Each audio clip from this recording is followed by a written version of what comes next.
Okay, let's run. We were born for this. Born to run. Brian Elberg, good to have you on. It's good to be on. It's good to be on. Good to be brought on with a Bruce reference as always. Dude. Oh my God. We've been listening to Bruce Springsteen. I've been listening to Bruce Springsteen all day today. It's the best. I was working out in the park this morning, and I was blasting. I brought a speaker. I was just blasting Bruce Springsteen. That's fantastic. And this old guy who I don't know at all, never met him. He goes, Nebraska's his best album. And he's one of those guys. And I was just like, I was like, yes. I was like, I don't know, but I was like, yeah. Brian, can I tell you? Yeah? I told Max not to bring that up. Really? Yeah, I knew that was going to tick you off. Well, it doesn't. It's not that it ticks me off. Well, first of all, that's the movie one. They just made the movie. They did make the movie about it, and the movie was not great. But then, I don't know. I mean, this is just like Ernest Springsteen talk to start the show. Yeah. And first of all, the stuff I sent you, because you're the podcast, or what you were listening to was a playlist I sent you. Correct? Yes. Yeah. I don't know if we want to keep that magic off the the pod, but if that can't be put on the pod, I don't know what will be. And first of all, so last night at the, I'm going to get back to Nebraska in a second, but last night at the bar, I went out with former guest on the show, Eric Walsh. Sure. And a lady came up to us and started proselytizing the good works of Jesus Christ. What does that mean? She started telling us about how she was she was giving us a soft sell on converting to being Catholic. Honestly. At the bar? At the bar. What was her pitch? She came up and she was like, you guys seem to be having an interesting conversation. And we were like, oh, thanks. And then she kind of took it over. Do you want to be Christian? And then we were like, what are you doing here? And she was like, honestly, I see my purpose in life as to talk about the works of our Lord and Savior Jesus Christ. Sure. And that is sort of how I feel about Bruce Springsteen. Sure. Which is that I'm sort of just here to spread the word. Okay. And you proselytize. Yes, I do. I try not to proselytize, but yeah. Did she have a good pitch? Not particularly, because she was a lawyer for like a big law firm, which I don't know much about my man JC, but he wasn't really into getting rich and working for a big law firm. You know what I mean? He was sending people away to the death. She specialized in death sentences, right? It's exactly what she did. Yeah. No. Anyway, so sorry, Max. You were telling him about getting your pump. Getting your pump in Nebraska being his best album. Yeah, and I was doing Rose with Kevin, and because everyone needs to know that. Yeah. And he's just like, Nebraska was his best album. And I said, I don't know any of this. My friend sent me this playlist, and it was firing me. It felt really fun. It was like cold as it was like -2. Yeah. And like just blasting Bruce Springsteen. Well, he makes you feel alive. It felt great. And people were walking by looking at us. It was awesome. a ton of fun. That rules. But you don't like Nebraska. I should, not that I don't like Nebraska. I mean, I love Nebraska. It's sort of brilliant in its own way. But my thing is, people act, in my opinion, even Bruce himself, will act like Nebraska is this sort of giant lyrical departure. But if you listen to a lot of stuff on the river and you listen to Born in the USA, a lot of that lyrically could fit right in with Nebraska. In fact, some of those songs that he wrote, some of the songs that are on those albums were written for Nebraska and then sort of scrapped, right? I mean, whatever. I mean, I could talk about this all day. It's incredible. I've never seen someone so informed on a thing. Or someone like just so like, and I can just be like, oh yeah. Let you run with it. But the thing is, imagine if you were there to tell this old fool that he's totally wrong about Nebraska. But to me, it's almost like if someone said, like, I don't know, if that girl last night had said, like, Leviticus is my favorite part of the Bible. It's like, as long as you're on the team, you're on the team. Sure. You know what I mean? I'm not going to criticize this old fogey who wants to tell me Nebraska's great. It is brilliant in its own way, but it's like, it doesn't get to the level of the other stuff for me. Best? No, it's not. It's not his best in my opinion. And think about it, this guy is shouting that at strangers, spreading. He's proselytizing. Dude, that was I really crazy. blew your mind off the top with that word. Crazy vocabulary. That was crazy vocabulary. I have heard that word before. I've never tried to pronounce it before, but I do love Max. No such thing as context clues with Max. What do you mean? Well, like, I feel like even if you never heard the word proselytizing before. It's proselytizing. Proselytizing before. Thank you, Brad. You're welcome. Thank you. And we will get into how you're a teacher later on. But we don't need to, or we can, whatever. You guys vote. I'm just a passenger. Well, absolutely. You're just a passenger on this proselytizing journey. That's right. No, David's right. I don't want to make mistakes, so I'm just going to clear up things along the way. And vocabulary is going to throw me for a lot of loops. All right, I'll try to keep my words short for the next hour. If you could keep it to about a 10th grade reading level, you got it. We will be with you the whole way. Fair enough. Come on. And then we started, and then we were cleaning. Max brought the Bruce home with him. Yeah. Fantastic. Like it was like still playing on the speaker as he walks into the house. And it was still playing on the speaker when I walked into the house, and it was fantastic. It has not come off the speaker. And then we were talking over Bruce. I mean, awesome. We were getting pumped up. Let's clean the house. That's really what the music is about. No, yeah, it's about cleaning the house. Yeah, for sure. I said we can't live in this dusty old house like this anymore. We need better things. Let's move on to better, cleaner environments. That's exactly what it is. And yeah, I took the shower. I cut myself. Dude, David got shanked. Dude, yeah, How? Oh my god! So I was like rummaging. Were you playing the air guitar? He got shanked while rummaging. Obviously, I wanted to, but once I injured my finger, air guitar was out. Oh no, dude! I was rummaging exactly as Max said underneath the sink, looking. I was like just seeing what cleaning supplies we had because we have like 5 nearly empty bottles of cleaning supplies. Yeah, of course, essentially. Of course. And this feels like the kind of place where fellas would have mostly empty bottles of cleaning supplies. a lot of our bottles are mostly empty. Yes. And Are you doing the water? Do you put water in the cleaning supplies to stretch it out? For sure, That's I do. a classic I don't move, know. Yeah, you got to do it. I didn't know that's it. Oh, yeah, big time. okay. that happens to all my body wash as well. Of course. I'm just like, Yeah.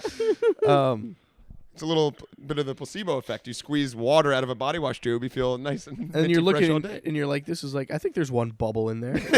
Exactly. Or whatever. What's your body wash you're using? I'm a Nivea for men hydration. Yeah. Okay. Yeah, the blue and the green one. Okay. Not a Garnier Fructis guy. No, not a Garnier Fructis. I don't know that. I just know that my skin gets dry, and it stopped getting dry when I started going to the hydration. Well, not anymore. No, that feels moist. That was nice. That was enjoyed that. Yeah, dude. It's a shame this is only audio. Just so you know, I petted Brian and he felt moist. Anyway, David was David was rummaging. I was rummaging, and I had an artifact from last year's clean Mm-hmm. that I got. It was The a previous semester. It was a scraper. It was like one of these scrapers, like to get like gunk that won't come out. Yeah. and you can, Yeah. So I had one. Cut your hand. Cut my hand on that, and like it's crazy because I was like, "Ow, what? Something sharp down here," and then I just fucking went like I don't know why. I don't know. Like and it was pretty like It took a hunk out. it took a big chunk out Where? on my finger to like to the It point looks where okay.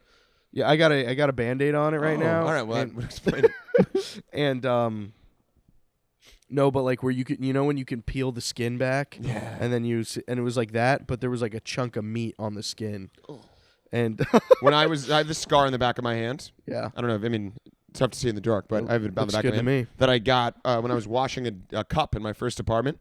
And it was like a cheap glass cup, and I was like washing it really, like I was really getting in there, and Probably it shattered, listening to Bruce. shattered probably singing Thunder Road, and it shattered around my hand. Oh. And I should have it bled a ton, should have gotten stitches, just didn't, just wrapped it up and iced it and just sort of wrote it. And then a week later, I was poured coffee into a mug, and I looked in the mug, and at the top was the chunk of my hand. Oh, wait. Wait. How? Where? Okay. Wait. So your hand landed in the mug? I was cleaning a glass. Yeah. Over a sink, and the sink had dirty dishes in it, right? Oh, see, that was the missing piece. And I was just like, whatever. It was a cheap glass. I was sort of, not paying attention. Shattered, the glass broke, and then like a chunk of my skin. I mean, it's a serious scar. If you want to feel that, you'll notice that feels less moist than the rest of the arm. No, yeah, wow, Yeah, it's a serious scar, wow. There's a and- dryness there. And then I'll hit it with some Nivea when I get home. But I sort of, just wrote it out, whatever, and then I guess the chunk fell into a mug, which I didn't clock at the time. Question: When Yeah. you okay, so when you clocked it, when you were clocking, and it was floating your Correct, yeah. meat in the coffee, Yeah. did you fish it out and drink the coffee, or did you pour out the cup? Poured out the cup, I believe. But that. Are you just saying that because this is being recorded, or or do you fish it out and then finish the gel? Here's the edit that I just made in my mind, because I realized I lied slightly when I told the story so as to make it slightly less gross. What happened was I went to drink the coffee and it hit my mouth. Oh my god. And That's what we're looking for. Exactly. On Sandwich There you We're go. looking for honesty. We're looking for stories and then tales. I poured the rest of it out, but I was already whatever, Okay. slightly cannibalistic. Okay, that And okay. so were you like, what's it- this? And then it's me. Like Exactly. I was like, man. what is this weird thing in my coffee? Oh, it's my hand. Did it taste better? No, it did not. It was really unsettling, to be frank. So you spat out yourself. I did. Well, no, it was never fully in my mouth. It hit my lip, and then I got rid of it. Yeah. Gurgling's crazy. Yeah, no, I was not. It was disgusting. I'm glad you guys got it out of me. I feel like I'm on Mark Maron right now. When, Got deep there. when was the last time you think you told that story? I've never told that story to anyone. Wow, thank you. Why would I? In what context would I be telling that story? I don't know. I guess the bar. Yeah. Oh my God. Someone tries to tell me about Jesus Christ, and I'm Did, like, did you know. bring up that you were Jewish? Did she To clock her? that? Yeah. No, but I'll tell you what I did do is I quoted Saint Anthony as the patron saint of lost things, which he is, and Why it do you really know that? blew her mind. Why do you know that? So my mom is Catholic, Okay, sick. and my mom was raised Catholic. That whole side of the family is Catholic, and that is sort of the side of the family I'm closer to. My dad's Jewish. Well, so she, I have a Jewish last name, and sort of culturally, I feel like I'm probably more aligned. I'm sort of in both camps. But I worked at a Catholic church as my job in college. I've always associated you as Jewish. So you're a cat. So because the mom's got to be Jewish, right? In the Well, Torah. that's an That old was in the fashioned. Torah, I think, right? That's an Orthodox rule that the mom has to be Jewish. From the Torah. Yeah, and the difference is Catholicism is not really a culture; it's more just a set of religious beliefs. But Okay. Judaism is a culture as well. You're a half. So I am culturally Jewish, but not religiously Jewish. Yeah. There you go. That's, Okay. I'm in the same. You're in the same camp. boat? Same boat. Yep. My dad's Jewish. My mom's Christian.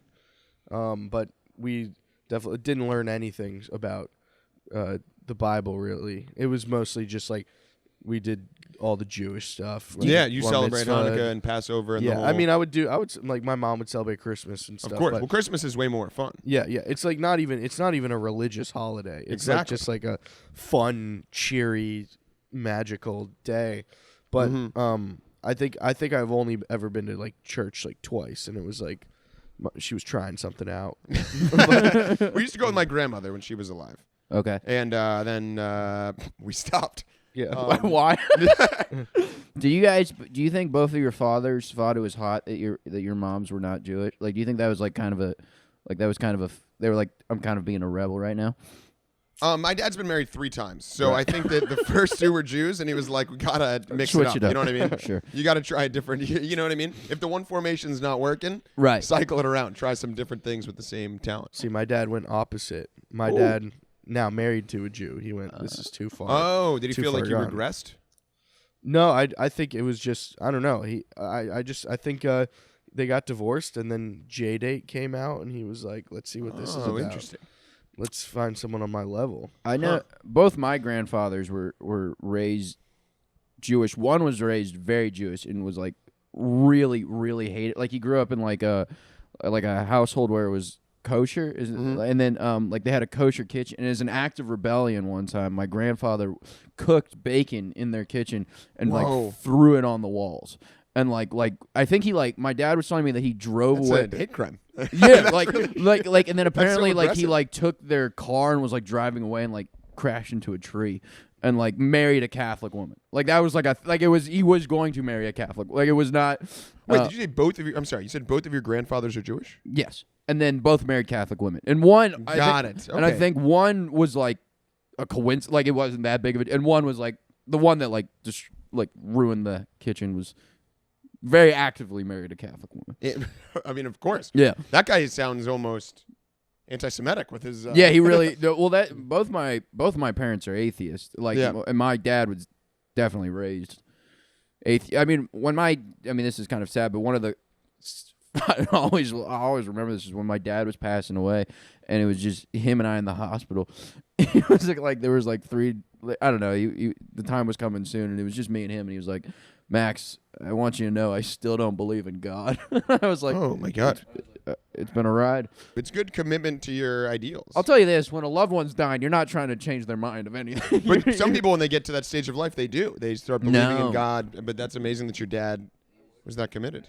What percentile do you think you are of Bruce Springsteen fans? Bruce is like Taylor Swift in the sense that he has fans for whom he is their entire life. And he has an excellent bod as well. Yes, he does. Yes, he does. That's something. Although I've never found him to be that hot. Really, Yeah. That's something I disagree I with. can appreciate the form of a man generally, but Springsteen, there's a little bit of the underbite going on, and sometimes the hair gets a little wacky, and it's not for me. But I mean, the soul and the spirit and I everything. can Is, appreciate the form of a man generally. yeah, I mean, you give me like a prime Gosling, a prime Efron, Sure. a prime Beckham. Sure. I'm like These are I'm into that. prime guys in their prime. You can see that. Yeah, of course. I'm not. I mean, No, I'm not, anyone that's like, I don't see it. What are we talking about? 100%. But Springsteen, I've had friends say that he's very hot, and I'm like, oh, okay, that's a little add-on for me. But like, don't you think it's part of the personality is part of it? A lot of people like it's his whole thing. It's that he could play music. He's got the jackets. Yeah, he's got the jackets. voice. He's got a great collection. I could talk about Springsteen for a long time without getting to the jackets, but Just It's imagine. funny what we all clock about him. What jacket are you thinking of? yeah. Is Denim. it- You're thinking denim. I think he's got a plethora. Sorry, a bunch of jackets. Dude, that infuriates me. I think he's got a bunch Did the of jackets. sorry infuriate you more than the word choice? Or No, it was the sorry. I know plethora. Come on now. Yeah. Come on. Wait. All right. Question for David. Question for Brian. Question Yeah. for myself when it gets back to me. What's a jacket you wish you could rock? What's a jacket that you wish was in the repertoire? I'm not a big jacket guy, to be honest. I've seen some cool jackets, like a vintage leather jacket would be cool, like an old leather jacket would be cool. But I'm not that into jackets, to be I mean, honest. you took it out of me. I mean, if I would look like a clown in a leather jacket. Yeah. But I would. would love you? it. I think you guys could pull that off. I think a leather jacket is almost like a classic look. I think anyone could kind of pull off a leather jacket. You think anyone can pull off a leather jacket? Yeah, if you don't go like Is that something you deep, tell your students? you don't. Yeah, well, I had a student. Well, first of all, if you're not going like deep white V-neck underneath, I think anyone could pull off a leather jacket and make it look all right. Did you ever go through a V-neck phase? I never went through a V-neck phase, but I did once buy a V-neck, not realizing what I was saying to the world. Okay. And then I wore it once, and I wore it to Saturday school actually, and a bunch of people made fun of me, students and staff members, and I was like, oh, I'll just throw all of these away. Dude, that's I mean, Yeah. that would change your vibe entirely. Yeah, I didn't clock that one bit. I Sure. was just like, oh, I'm wearing a different kind of shirt today because whatever. This is fun. And yeah. it changes anyone's vibe. When I was in middle school, I actually had a bunch of V-necks for some reason. I think I No. was just trying to be different. You know, I was like, everyone's got the traditional neck. I'm going to go V. But it's V-neck before you got any chest hair is a really funny look for one thing. Because that's what it's supposed to be showing. Yeah. And or just some type of definition of peck or whatever. But it was just like a fucking milky white That's awesome. chest That's being awesome. revealed. And then like I was like probably rocking like what's plaid shorts along with it. It would be like I had odd colors. It would be like a purple V-neck. Nice. With Did plaid you shirt. think? Were you aware of what you were putting out to the world with that look, or no? No one, I never got any hate for it, honestly. But I think this was an era of children. Now kids are so aware of like, what are those? Yeah. Like whatever. But I think kids for a long time didn't know what the fuck they were doing, and they also were like, half of us were being dressed by our parents anyway.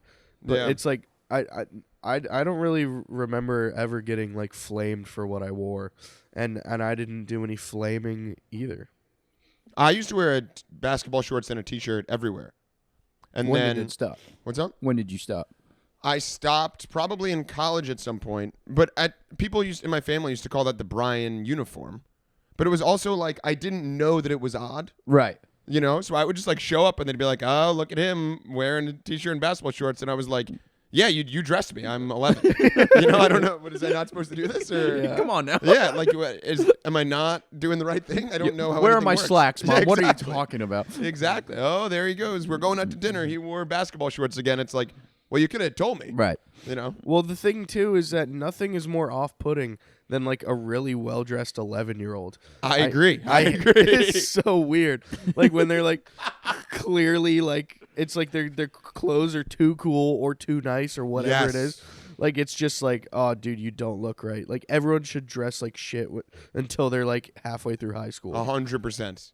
That's a good point. Thank you. That's Dude, how I feel. I remember the only real battle I would have is I still do, but I hate tucking in my shirt. And whenever we'd have to go to like a dinner or for some reason, anytime I had to see my grandma, shirts were getting tucked, and it was always shirts that were never meant to be tucked. And my mom was just insistent upon. She was like, you gotta put that in the trousers. And I was going this, and it looked worse every time. But it was just I remember just seeing pictures of myself looking like an absolute idiot. Was your grandmother? Would she like comment on that? No, Like, but you I'm look sure so it was. nice with your tucked in shirt. Look at you. Look all at you, tucked in. my beautiful grandson. That'd be sweet. No, she'd be like, and she'd say, I don't know if my grandma's ever commented to my. I'm sure she's talked about how I look, but never to me. Oh, really? Yeah. I found that old people frequently comment on weight. Mm-hmm. Yes. Yeah, actually, yes. I don't want to say, but I had a cousin's wedding, and someone was getting married, and she commented on one of the people in the party. Oh, really? Yeah, no, I was like, I'm glad I caught that, Grandma. Well, it's like that great Hannibal Buress joke about his grandma telling him that he got fat. Have we heard this? No. He goes, my grandma told me, he's like, Hannibal, you getting fat. And he goes, what's that mean, Grandma? We can't fuck no more? Why are you telling me this? That's awesome. Yeah, that's great. There is nothing better than when Grandma says something kind of out of pocket, but you caught it, and you're like, all right, well, that one's not. I love you. That one's not getting around. No one else had. I'll take that. Sure thing. Yeah. Just says something funny. Oh, it's the best, dude. Oh, did you spend a lot of time with your grandparents? Me? Yeah. They lived, my mom's parents. I never met my dad's dad. Okay. And I never really met my dad's mom either. My parents are very old. Okay. My dad was 46 when I was born, and my mom was 38. Okay. So I sort of met my dad's mom, and then my mom's parents lived with us for a bit. Okay. And then my grandmother once, a couple years later, we went to see a Broadway show, Sound of Music, and I wanted a snack, and she was a child of the Depression, and she said, oh, if you want a snack, I have one right here, and pulled out some chicken nuggets from her purse and just gave them to me in the intermission of the show that she just had around from God knows when. That was, you know? That was back when I feel like for the longest time, food was always chill. Yeah. Like, you know, whatever it could, if it smelled bad, you knew not to eat it or whatever. But now there's all these rules of like, oh my God, if it's out for 3 hours, you got to toss it. There's this thing called there's instant rice death disease or whatever. Have you heard of this? What's this now? It's like some. Have you heard of instant rice death disease? No, the great thing about the podcast is David and I we learn about each other. Like it's not like we've talked about all this. I'm getting it wrong, but it's something. You're telling me instant rice death isn't correct? No chance. It's like called like rice syndrome. Okay. Fried rice syndrome. It's called fried rice syndrome, and it's a thing where That sounds like what Donald Trump would have called COVID. for sure. I mean, that's where. Oh, so you have heard of it? Okay, never mind that. No, it's. You leave rice out. Like rice apparently is one of these things that can develop bacteria way faster than if you leave meat out or anything like that. Yes, I have heard of this. I have heard of this, yeah. I have heard of this. This is all news to me. I may have had this. Really? You had rice syndrome? I think you die instantly. You die instantly? Yeah, you take a bite. Well, I think you die. Or what happened to you? I just got very sick for a couple of days after eating reheated rice. And my girlfriend doctor at the time was like, it's probably that rice you ate. And I was like, this would have been useful to know before. When you watch me reheating rice, I really would have liked to know about reheated rice syndrome. You probably had a mild case then. Maybe, yeah. Because you didn't die instantly. Dude, this is delayed. Whenever you die, it'll be the rice. But but I remember back in the day, you'd leave Chipotle in your car for 3 days, and you're like, let me eat this, and it'd be fine. Did you do that? Not even a little. Neither did I at all. Okay, well, but David's always been kind of a rebel. Yeah, I don't listen to the rules, but now I'm pretty careful about that stuff. I mean, our old roommate Joe would do some horrific things. Really? I mean, he would leave out. milk for a week, and be like, "You'd be like, do you think this is good?" And I'd go, "Of course not. Of course not. You're gonna die." Now, if you accidentally drink expired milk, should someone tell you that it's expired or no? You know How much of it did I drink? Also, let's say that I cook something and there's milk in it. I later realized the milk is expired. You've already eaten it. Should I tell you, hey, I made those pancakes. The milk was expired. I don't know. I also don't think I've bought milk since I moved to New York. So, chocolate milk, sure, but that's by the bottle typically. That's when I want it, I get it. I haven't had milk and. Do you drink like who get? So you're saying that you're unqualified to answer this question? It's I mean, yeah. I've simply been out of the game too long. Sorry, I'm getting over a cold. Oh, no worries. The He had too much rice the other day. If you can't taste that it's expired, then it's not expired. Yeah, like I the agree. date means nothing. I agree. So you don't have to tell them. So I don't know if you've been harboring that for a while, but No, in college, my roommate and I would have pancakes every Sunday morning, That's and I would adorable. make them. And Really? what's up? That's beautiful. It was beautiful. What'd you call it? Pancake Sunday? We did. Sandwich Tuesday. Exactly. boy, And, sausage night. And then once I made them and the milk was expired, Sure. and I decided not to tell him. And then 3 or 4 days later, I told him, and he was like, "That was very kind of you to not tell me. That was That's the right really move sweet. to do." Yeah. Yeah. What's the secret to a good pancake outside the expired milk? It's more just honestly, it's more about the ritual than the pancakes. I'm not sure the pancakes were that good. I would say you have to buy a griddle. You need a real griddle. You can't be doing these on the stove. Griddle is it's not the griddle. That's like the diner thing where it's like Yeah, exactly. It's You need flat. to buy a It's- griddle. You can buy a diner griddle. An electric griddle. You plug it in, Oh, and then okay. you can work right on Electric there. griddle.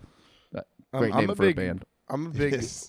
the Bisquick shake one. That's what my mom would always get. Oh, really? You know that one? And that one was super good. But I actually don't like syrup on my pancakes. Like I Shut just go the front straight door. butter.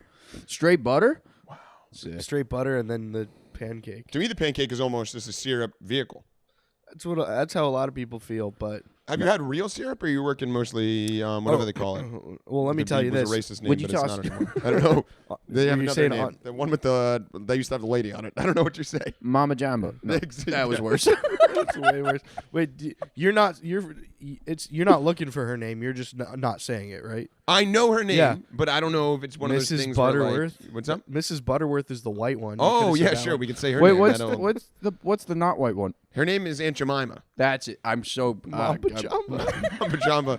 That was no good. That was. Max went to her name before she got brought over here. Can we bleep that and make it seem like he said the N word, or no? Is that not allowed? No, that's totally allowed. Okay, good. We've been doing that for a lot of episodes. Exactly.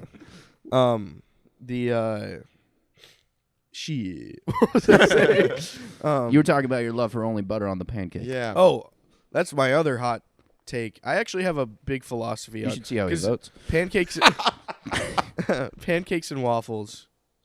They're cousins, right? Yeah. Sure. And you kind of like them. I'm gonna remember that nugget because I'm gonna come back to it. I'm looking forward to it. My hot take is I actually don't like real syrup. It's the fake syrup is way better. The Mrs. Butterworth, the Mambajambas, those are way better than like a From Vermont the tree. glass bottle fucking orchard. And I see your face making faces. So Yeah. I mean, okay. I mean, Argue with him. I Get would. hot. I mean, so I Get have rattled. a variety of questions. When is the last time you had real syrup? the last time I made pancakes. Which is when? Wait, I thi- but you're telling me you're not. Last time you had real syrup, but this story is starting to fall apart here, my friend, because you're telling me you don't like syrup on the pancakes, and now you're telling me the last time you made pancakes you had syrup, and you for some reason got the syrup you don't like. I mean, Brian, you have never made more sense. Excellent catches across the. I mean, board. this is. Do not knives out me right now. I mean, so is that? But that's what happened? Okay, so That's great. Those are incredible points. Okay. How about that, Mr. I Funk? haven't made pancakes in a long time. My mom used to make me pancakes a bunch, Right. and I would say no, skip the syrup, just Right. butter. Okay, but how old were you in this instance? High school. Yep. Okay, then You remember? I made. So I had I had pancake mix here from when my girlfriend at the time would come over, and we made pancakes one day. Okay. Just one day we made pancakes, still had the mix, and that was the syrup that she had because she liked it. So she brought it, and it had been sitting in our fridge. The other day I saw the pancake mix box. Mm-hmm. I said, you know what? I'm going to make pancakes on a whim. Made them, and then stupidly I put that syrup on it. So you just made pancakes the other day, Like a week with ago. the real syrup, Yeah. and you didn't enjoy it. No, I wish I had the fake stuff. I don't know. I mean, I don't like when people food shame. So if you don't like it, you don't like it. My best case was going to be you haven't had it since you were a boy, because I used to like the fake better when I was a boy too, and then I grew up and decided to be a man of culture. But if you want to enjoy Mambajambas or whatever, I say by all means. I can't believe I said Mambajambas. Honestly, you guys had both said Mambajambas, and I wanted to go down with the ship. So well, just like, wait, go. Now it's called Pearl Milling Co. I It think. is. Yeah. Anyway. I mean, Can we go back and insert Pearl Mill & Co. every time? Every time. And let's all get a clean Pearl Milling Co. in there, and then dude. I mean, I have to explain the Mambajambas. Okay, and I'm gonna bring it back my waffle thing too. No, waffle. Yes. We did forget the waffle. No, I thing. didn't. I did not. I did not. forgot. I would have never. You forgot. I don't put me in that group. I remember waffle. Brian, do you bean need a pancake. notepad because we got a lot of things. We going got a on lot to talk about. I'm still patting myself on the back for clocking you on the pancakes. That was incredible. I would have let that slide so fast, and everything you said was excellent. And I mean, there was oh my. was so but accused. again, back to my father. One time, he was telling me the story when he was he was in college. And he had like an essay writing contest or something in college, and he won back in the day. He won like, I think he told me it was like $5,000 or something crazy when he was in college. He was a real smart cookie, and he went to Drew University in Jersey. Yeah. And he won this essay writing contest, and he just went with him and two of his buddies and to Atlantic City, and they blew it all in a weekend. And he was like, yeah, it was a great time, and he was like, yeah, we went down there, gambled, danced with these Mambajambas, and that's the only time I've ever heard that. I will never forget that detail. That weekend sounds incredible. Now, Yes. were the women he danced with? Yes. Okay, got it. Yeah. They were good. They were good. I didn't use every word he described, but yeah. Yeah. They made pancakes. Yeah, they made pancakes. Okay, got it. And I just remember sitting there going, I clocked it. There's a lot of things you hear when your dad's dying that you're like, all right. and they were as sweet as syrup. baby. Oh, jeez. Anyway, Back to the waffles and the pancakes. I know what we're naming this episode. Now here's my philosophy on. Okay, so pancakes are better than waffles. I'm gonna say that Wrong. on a standard I agree level. with you. However, when we get into the frozen territory, frozen waffles better than frozen pancakes. That much is certainly clear. Okay. I agree with you. That's a good point. Thank you. Yeah. And that's all I want, because I grew up on, because that's what we would have in our freezer a lot of the time was the Eggo strawberry waffles. That was a classic. You know why the waffle is better? Because a good waffle is very dependent on like almost a crispiness. Yes. It's easy to get crispiness in the toaster, Yeah. but a pancake's texture, it needs to be eaten at a certain temperature, and once you're freezing and reheating, you can't get that texture back. Yep. Yeah. So there you go. Waffles rip, pancakes drool, and I mean you are right. The frozen ones are superior. I don't know if I've ever had a frozen pancake. They sell them at Trader Joe's. I never bought them. And, Yeah. I have. They're not the texture. They're a disaster. Yeah. They're just And it's like, what are you doing to me? You know, what earlier. They've massacred my boy. Wait, so I mean, if you go to a diner though, Mhm. and you get a waffle or you get a pancake, Mhm. right? Because that's a pretty common diner Mhm. order. They're not like, where are you? Like, you're pretty much talking about the good syrup at home, because like not very often when you're I'll out, bring my own. You will. I mean, You'd bring your I mean, own that's syrup. This is a plot. That's just an episode of Seinfeld. But I would, or I'll ask for some. If you ask, they typically have it. Oh, really? Okay. Yeah. You're like, excuse me, sir. Do you have better syrup? I'll ask for real syrup. Of course, most good diners will have real syrup. Okay. And then what I do appreciate is if they have bad syrup, they should really put it in one of those metal pours. They Yeah. do. Because at least then you're fooling me a little bit. Now I'm having a nice time. Oh, you don't like it Yeah, when it's I'm like not sure. in the At least put it in an effort. When you give it to me in a little Sure. packet, I don't care for that. Well, Oh, that's. Yeah. Are you guys getting waffles and pancakes at diner? I always get an omelet. An omelet's like my average diner order around breakfast time's omelet. I mean, I'll get a stack of pancakes for the table. I enjoy that Really? very much. Yeah. That's awesome. You get one of those, then everyone can have a little bit. Uh-huh. And then you can get something else. Then everyone gets a couple bites because you don't want to go all in on the pancakes. 'Cause that'll ruin your day. Exactly. You know? Your day is over before it's even begun. Blueberry? Go blueberry. I mean, I'll go blueberry. I'll go chocolate chip. I'll go plain. Whatever I'm feeling. You know what I mean? I'm a man. wherever the wind takes me. That's so cool. Let it fly. A principal at my one school is one of my favorite memories of teaching ever. On like one of the last days of school, I come up on the elevator from our building, and I thought something was burning, and I like run in, and our principal is just in the sort of area where students gathered at the beginning of the day with a griddle, just cooking pancakes for everyone. That's awesome. And just as you walked in, he just hand them out. That's Good year, everybody. amazing. Yeah, he's a great guy. He's one of my mentors and good pals. Well, how long you been teaching now? This is year 11. Okay. So you're a veteran. I am, yeah. I mean, the average, it's like NFL running backs. The average career is like 3 years. Yeah. So, yeah. And how has your pedagogy evolved over Dude. the years? Unacceptable. I mean, so like early on, I was all. It's always been pretty vibes based, to be honest. Do you feel like are you the cool teacher? Some people like me, and some people very much don't. I mean, I Really? do a lot of. When you saying people, you mean other teachers or students? Both, Okay. but I definitely do a lot of bits. I don't mean, say. people like the Gucci Boy. The Gucci Boy's big. What's the Gucci boy? You guys don't know about the Gucci Boy? I'm not familiar with the Gucci boy. It hasn't made its way over here. Wow. Well, I mean, you must not be on TikTok, but the Gucci Boy is one of my characters. Where if a kid, this is an example of how my pedagogy has changed over Yeah. the years, You right? guys are killing me. I actually was writing. Teaching method. I was writing something about teaching the other day, and I sent it to a friend of mine who's not a teacher and edits, but like edits stuff when I write it. And I sent it to her, and she was like, "My number one comment is you need to stop using the word pedagogy because it's driving me crazy, Dude." And I was like, "Okay, fair enough." But early on, if you see a kid on their phone, you'd be like, "Hey, give me that phone, young man! You can't. That's Sure. disrespectful to have a phone in my class, right?" Yes. And that is me trying to control everything, right? Right. Yeah. What I started doing a few years ago, which genuinely works pretty well, is if I saw a phone, I would take it, record a video of myself and the kid, and I would be, but I wouldn't be myself. I'd be the Gucci Boy. Which is, what's up, TikTok? It's the Gucci Boy, Mr. Elberg up there. Hope you're enjoying your free, just kind of ramble and be like, I just caught Jesus on his phone in class.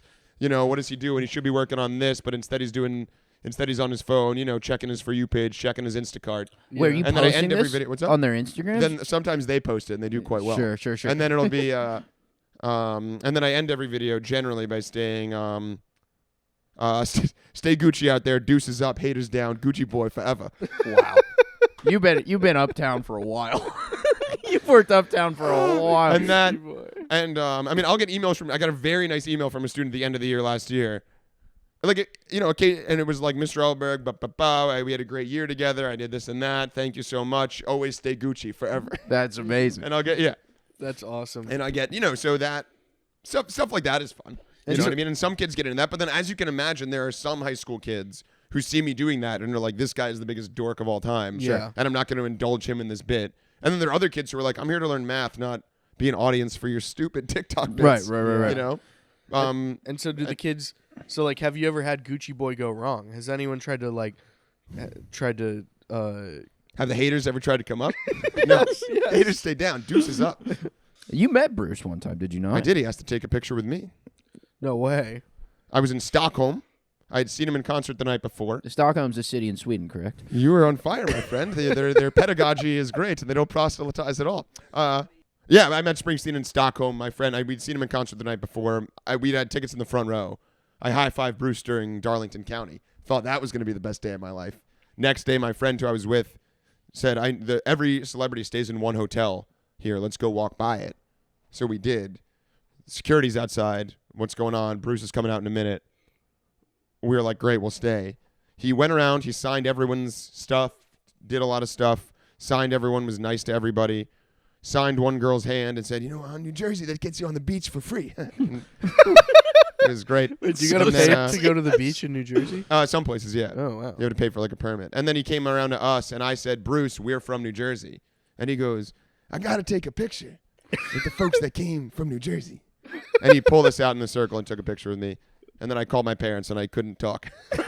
Dude, that's so Genuinely. fucking awesome. Genuinely. He sounds awesome. He was awesome. I don't know much about Bruce. I'll be honest. Like, I know, like, the basics. I was, like, thinking of, like, let's say if I wasn't sold on him, how are you gonna pitch Bruce to somebody like I would me? say you should do a couple things. Yeah. I would say you should watch Bruce Springsteen and the E Street Band live in Barcelona on YouTube. There's some saint out there 6 weeks ago or so. You lost David quick. I was like, that's a first tall order at first until you said YouTube. Yeah, yeah.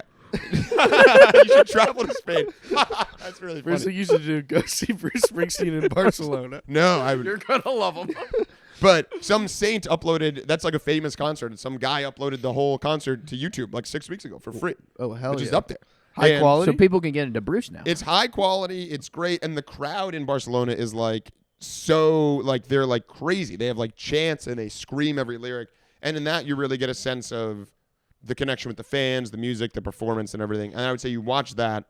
You then watch maybe Springsteen on Broadway, which is then like totally stripped down. That's just him and an acoustic guitar singing about his parents and depression and all that stuff.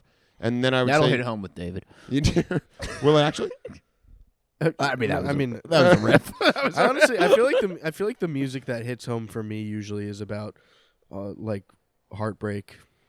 I mean, he has some. I mean, all of the songs are about heartbreak on one level or another.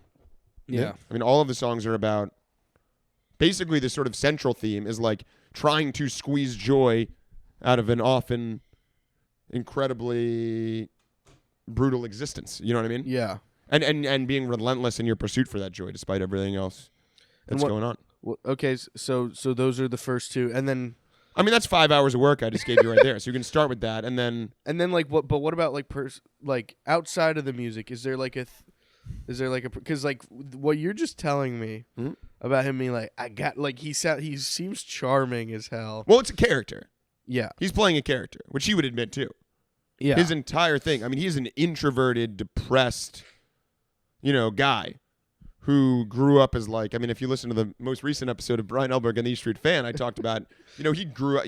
We think of him now as like this slice of Americana, born in the USA, America, USA guy. Yeah. That's how people sort of think of him.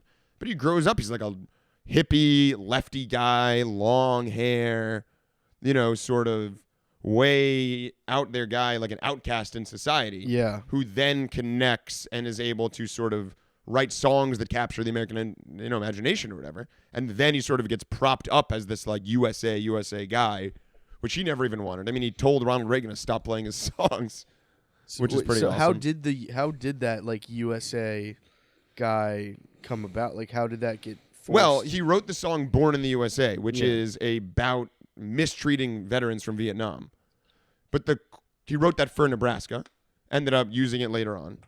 And the chorus of that song is like, Born in the U. And so people think it's like rah, rah, rah song. Yeah. Ronald Reagan would like play it at rallies.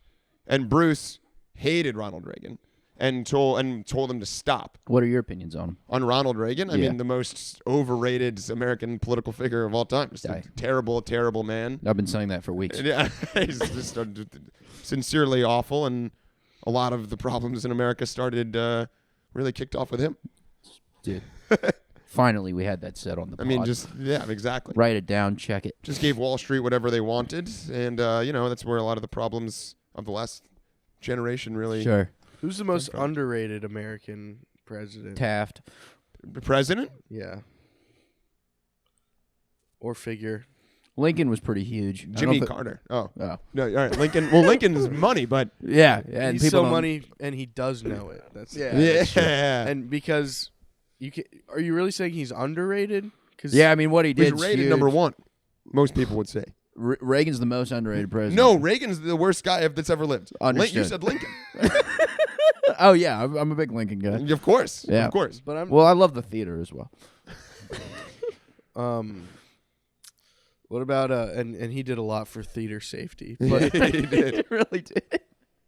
he I think actually I guess it's not the most underrated, but I think another argument for who's the best besides Lincoln is Roosevelt, right? Of course. Yeah, Big because- FDR guy. That's my number one. Yeah, because he did the park systems and No, you're thinking Teddy Roosevelt. I was going Franklin Delano. Oh, What's the difference? they're two different guys. Teddy Roosevelt was president at the beginning of the 1900s, I believe. He was a sort of like a. But they were related, right? They were like second cousins. Yeah. Got it. All right. Yeah. So that's not like a coincidence. No, it's not a coincidence. But yeah, like I mean, that's pretty huge, is because he invented the concept of a national park. Yeah. We didn't have parks before. Not national parks. Oh, I thought there was Yeah. like no swings or nothing. He invented the swing.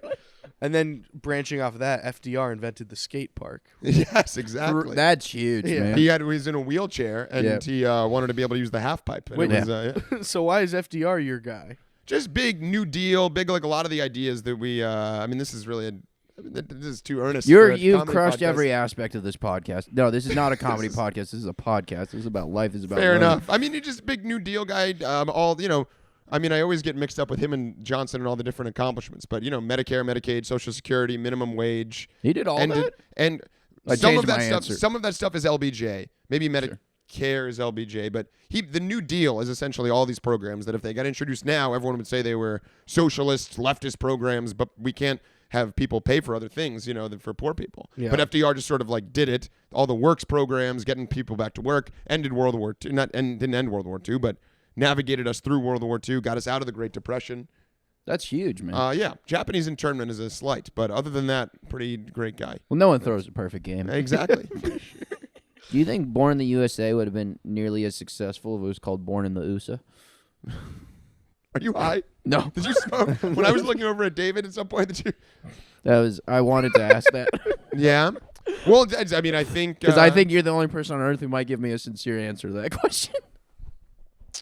I mean, I think the fact that he did sort of drape himself in the American flag and call it Born in the USA really convinced a lot of dummies that he would, he really tricked a lot of rubes. That wouldn't have been Reagan's song if it was Born in the USA. Yeah, Born in the USA. That could have changed the tide of the election. That could have changed world history if he. It could have. If he did Born in the USA and that was no longer a theme of his, and then people didn't vote for him, and Reagan lost, and then the economy did what? And then he wouldn't have to be a character. He could be depressed and hippie. Yeah, and you'd be seeing him in Ireland or Scotland or wherever you saw him. And like you'd be like, I'm from Jersey, and he'd go, big deal. Me too. Yeah, a lot of people from Jersey. that gets you into the beach is awesome. Yeah, it was. I mean, he's a cool. confident man. I wonder how many times. I wonder Great how jackets. many years he's had that line. He yeah. Oh yeah. He must be tossing it out everywhere. For sure. You hold on to those. Yeah. I had one more Bruce thing I was gonna bring Oh up. no, yeah. Sorry, go ahead. I think this is just a tale that I have. Please, Yeah. dude, we live for tales. We live for so. chasing them. Have I ever told you the time that I sang Thunder Road in an audition? What? So And that's a hit of his. So what happened was when I was in college, I was cooking in the shared kitchen of a dorm once. Sure. And I was singing a song from Les Miserables, the musical, Right. by myself. Right. Someone came in the kitchen. I didn't know. You are consistently you at all times, and I appreciate that. Yeah, I mean, I was singing the confrontation, both parts, Sure. letting it rip. Sure. In that case, that was me and another character. You know what I mean? Wow. And what were you cooking? That must have been a pretty. Pancakes. I probably was making pancakes. And someone was came Sunday. in, didn't hear them come in. They were like, "You're an okay singer." She was like, "You're a decent singer. I'm part of like the theater group at BU. We always need more guys to do the musical. When we get back, next semester, why don't you audition for the musical?" Wow. And I'm like, okay, why not? I'll do it. I've liked musical theater my whole life. I'll You did try not it. okay. Why not? You were smiling ear to ear. There's no way if I know you for there. There's no way. There's no way you're like, yeah, whatever. That absolutely made your month. There's no way. There's absolutely no way you were like, that's cool. You're Sir, well done. You nailed it. You come nailed on. it. You noticed David. I noticed that. There's no scenario on earth where you're like, yeah, whatever. I mean, if someone's like, you're a decent singer, you should audition for the musical, and you're singing Les Miserables to yourself, you are Yeah. through the roof. That's the best case scenario when you sing Les Mis by yourself in the kitchen. But you know what? That is, I get it though, because that's exactly how because that story is like the story of that's how and then he became the most famous person of all time. Exactly. and when those guys are being interviewed, that's how they go. They're like, I mean, I'm not much of a singer, but whatever. You know what I mean? So exactly. that's kind of what you had to do. But So next semester I do try out. Sick. And we get an email of people trying out, and they're like, "Hey, if you are gonna try out, the way you need to do it is prepare a song. You need to prepare 8 bars of a song or whatever." And I have no concept of what bars are, how auditions work, or anything like that. They're hard lines. So I literally pick. I say, "All right, I'm gonna pick a Springsteen song because I'm gonna be nervous. I've never sang in front of anyone before. I will pick a Springsteen song where when I get nervous, I'll remember the words." yep. And I had thought that auditions worked like American Idol, where you sing and then eventually they tell you to stop singing. Okay. So I just started singing Thunder Road, which is like a 7-minute song. No. And I literally stood there and a cappella sang to 4 people and they just never stopped me. And like I would pause and no one said anything, so I just kept going. And I sang all 7 minutes, finished, said thank you very much, and then that same friend later was like, why did you do that? And I was like, what? And I was like, why didn't you stop me from singing it? I was begging to be stopped. I didn't want to do that whole thing. She was like, you could have stopped. And I was like, I thought it was like American Idol. You stopped me. And she was like, all these other kids are like singers. If we stopped them in the middle, they would have like freaked out. They would have. And I was like, I was done. But the entire thing. Did you get it? I got a small part. Yeah. That's amazing. I played a businessman in Act 1 and a police officer in Act 2. Did you sing? I did, yeah. Okay. Yeah. Wow. That's Dude, amazing. I sang in Boston University off-Broadway's 2013 production of How to Succeed in Business Without Really Trying. Dude, great performance. It was a good time. Yeah, it was really that fun. was you? Dude. That was great. Bro. That's so funny. Oh, were you? Bro, I mean, that is so... Were you thinking at a certain point were you like, this feels long? I was, but then I was also like, if I stop, maybe they'll be like, why? I thought it was better to do too much than too little, which is often bad advice. But I was like, I'd rather just keep going. At what point were you, though, like, I'm finishing this song? Because I'll tell you this. It's 7 minutes, you said. If they stop me at minute 5, I would be furious. That would upset me more than anything. Yeah, and I was like... Because there's a point where you're like, you're letting me finish this song. 100%. I was going up. I was going down. I was kind of looking I was kind of singing. My eyes were kind of like, please save me. Please, I want to go home, you know. I don't know what's going on. And I just kept going and going and going. And then it would have been hilarious if I started the next song on the album. And was like, I'm just going to keep. Yeah, like they don't say anything. Yeah, and you're like, boys, take it away. Born in the U. Is that the same one? No, that's Thunder Road is the first song on Born to Run. And Okay. Born in the USA is on the album called Born in the USA. Oh, okay. Yeah. Okay. Oh, it was a the title song. titular. Yeah, it's the titular track. Yeah. Dang it. Yeah. Dang it. What would you think about if we end this episode with the first 2 episodes of E Street Of- Fan of- at the end? So should we tell them what that is? Yeah, maybe. So No. No. So this is a podcast that I do called Brian Elberg and the E Street Fan, but it's not a podcast that's publicly available. I send it to people who request it. Yeah. And so David asked for the first episode, and then Max asked for the second. Naturally. So my listenership has doubled. And if you would like to be a part of the 3rd episode, I'm really trying to keep the trend going. That would be the funniest mailing list. That would be, Do you want me to do a live episode? are you ready for one? Toss me a song and I'll do Oh, it. okay. Born in the USA. Wait, no. I mean, that's too easy. No, but I no, mean, I yeah. could do it. Hold on, let me. Hold up, it has to be Bruce Springsteen and the E Street Band. And, yeah. That was Sandwich Tuesday with Brian Elberg. Stay tuned for a very special episode of Brian Elberg and the E Street Fan. Thank you. Hello and welcome to Brian Elberg and the E Street Fan. I'm your host, Brian Elberg. Today's co-panelists are David Marco and Max Fine. Welcome, boys. Thank you for joining me. Thank you. It's an honor. It's an honor to have you with me. Today's audience is the audience of Sandwich Tuesdays. I'm so blessed to be joined by you. Today's song is Adam Raised a Cane. Adam Raised a Cane is a fascinating song, both musically and instrumentally and musically. It is, I believe, track 2 off of the album Darkness on the Edge of Town. Darkness on the Edge of Town is a Springsteen album that came out in, I believe, 1978. It was the album that... David, can you fact check? Why don't you just fact check me as I'm going? Okay. All right? So if you don't mind. So far, both things you said have been correct. Great. It is the album that followed Born to Run. No need to fact check that one. That's a layup. And it is now Born to Run, of course, if we're going to backtrack slightly. Born to Run is the album that launches Bruce sort of from this man who was an obscure but popular singer-songwriter and like sort of live performer with a really great reputation. Then he puts out Born to Run in 75, and he is launched to like a different level of respect. Still not like a huge commercial success. Like Born to Run is not the number one album in the country or anything like that. There aren't any big singles from the album. But Born to Run, after that, he's on the cover of Time and Newsweek in the same week. And sort of he is now people that people know. That's around the time that he did this famous No Nukes concert with like Patty Duke and I think Janis Joplin and Dylan and all these people. And they sort of launched him to this like, who is this guy that is now around?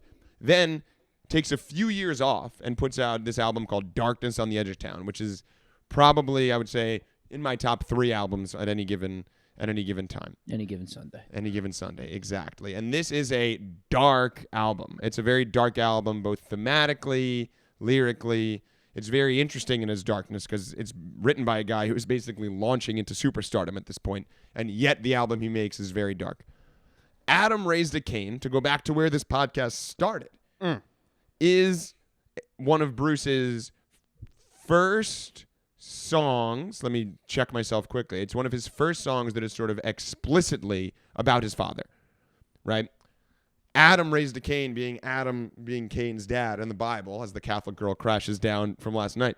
It is basically about raising a son and how you're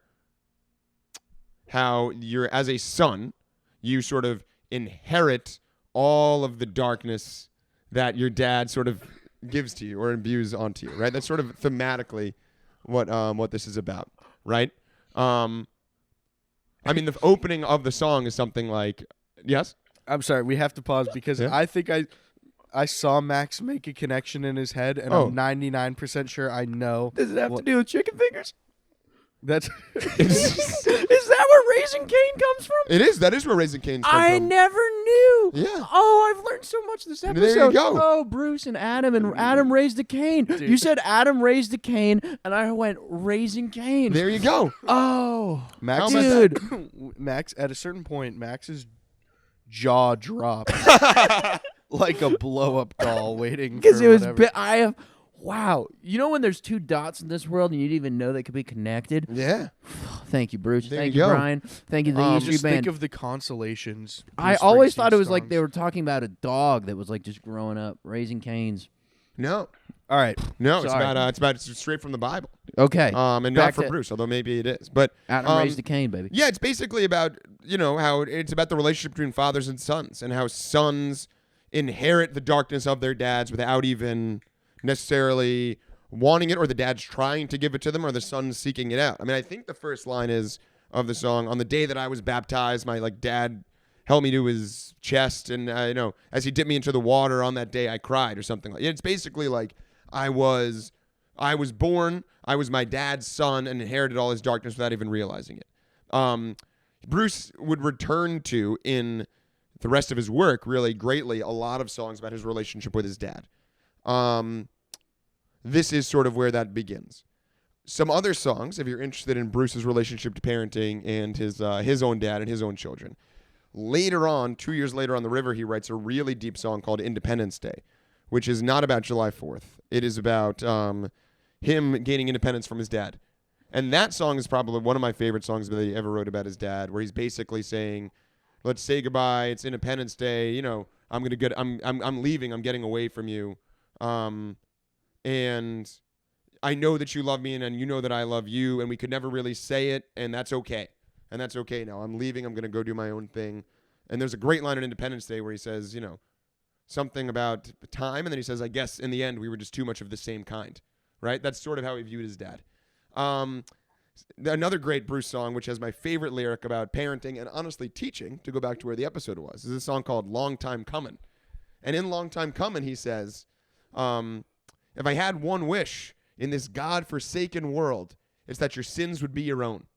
Now, that's a beautiful line to me about friendship, parenthood, teaching, or anything. That's all I want, is for your own mistakes to be your own. And Adam Raised a Cain is sort of a very dark idea of where that starts. The guitar at the beginning is so fast and just sort of awesome. It's a fun concert song that almost is recorded. It sounds like it's recorded in front of a live audience. My favorite lyric from that song is probably, you're born into this life paying for the sins of somebody else's past. And I don't know how you guys feel about that, but I certainly think that is certainly like the idea that your parents imbue you sort of with this, their own ideas, their own weight, their own dreams and fears and all that stuff, and you don't even realize it, and yet it's there. And it has been there since the beginning when Adam raised Cain. Folks, that's the second song up Darks in the Edge of Town. Let's get some chicken fingers. There you go. Dude,